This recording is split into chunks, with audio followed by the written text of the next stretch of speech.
Steve, thank you. Right, coming up to 7 minutes past 7 this morning, new guidelines for sentencing sex offenders have been issued by the Sentencing Council for England and Wales.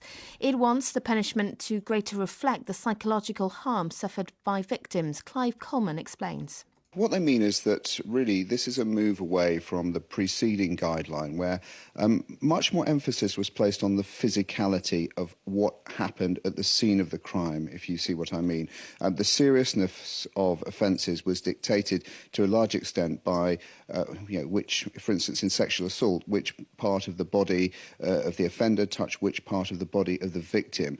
Now, coming after the Jimmy Savile scandal and recent other sexual abuse scandals, including the grooming cases in Oxford and Rochdale, the new guideline wants to rely less on that, the physicality, what happened at the scene of the crime, and place greater emphasis on both the long-term psychological harm done to victims and on offenders who target vulnerable victims, abusing trust, perhaps by using their power or their status. So it's a real quantum shift. This is another example of the criminal justice system, I think, getting to grips with a more sophisticated understanding of the psychology, both of the people who commit these dreadful crimes and also the long-term psychological harm. So I think it is a major moment for the criminal justice system being acknowledged through the sentencing process.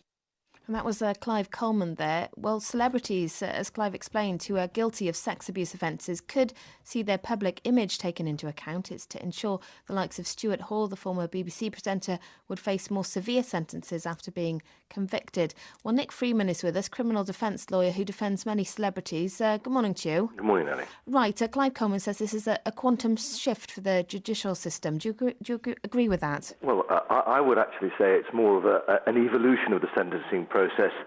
There is a shift of emphasis from the physical act to the psychological damage, the long-term effects. That's something that's always been taken into account, but now there is going to be a much greater emphasis placed on those effects, and the victim will become far more central in the sentencing process. So there's a shift of emphasis, and I would prefer to use the expression an evolution, but I think we'd probably arrive at the same result, which is that the 54 offences that have been considered, there is not one offence where the council has recommended a reduction in sentence. There are many where they have suggested an increase in sentence. For example, the most serious type of rape cases, at the moment, the high range is between 13 and 19 years for multiple offences. And the Sentencing Council is now suggesting that would be appropriate for a single rape. So that really is quite a quantum leap in terms of the sentencing process, in terms of the net result, how long somebody's going to receive in prison. In terms of the attitude to victims, we've had this more focus now on the victim impact statement. I suppose this is, sort of a continuation of that then? It is. It is. Of course, you're right. In every case, there should be a victim impact statement. This is also to reflect the change in the way these offences are committed. With modern technology, it is now, unfortunately, commonplace for the offence to be filmed, for that film to be distributed. This is a fairly recent phenomena. The last Sentencing Council dealt with offences up until May of 2007. They're, of course, current at the moment. These are proposals. And in the last 6-7 years, there has been a fairly major shift in the way these offences are committed. And we need to have relevant sentences to reflect the change in which in the way these offences are committed. It makes a huge difference, for example, if somebody commits an offence, then films it and then distributes it on the internet. It's not just a private matter. It becomes a very public affair and very much more serious. And we need the judges to have teeth to be able to deal with those offences properly. And of course, would-be offenders also need to be aware that these will be regarded very much as aggravating features. And if they decide, having committed this terrible crime, that they're going to aggravate it by filming it and then by distributing it, they will know that if they do that and they're caught and convicted, their sentence will be very much higher. So there is a deterrent effect as well. And also there is a reflection, I think, from the public perception that justice is being seen to be done the sentences, I think the public generally are baying for longer sentences because, of course, when people receive a sentence, they are often released after a very much shorter period than the sentence that was granted to them. And I think many members of the public are dissatisfied with that, and that they feel that these sentences should be longer. And as I say, there isn't any proposal for a reduction in sentence. Yeah.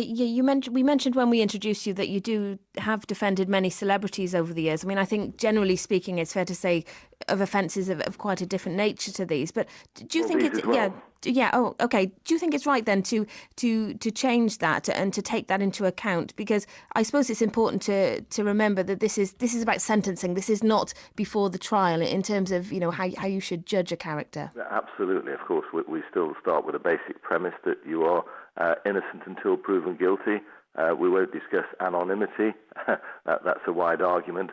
If you abuse a position of trust because you're a celebrity or if you're a schoolmaster, that is something that was always going to be taken into account. It's already there in the current guidelines. But that, I think, now will increase the sentence even more than it did before, because we are living in a society where there is a massive celebrity status. Everyone would appear to be a celebrity, no matter what they do or no matter what they've achieved. And I think celebrities need to be aware that there is a responsibility that goes with their celebrity status.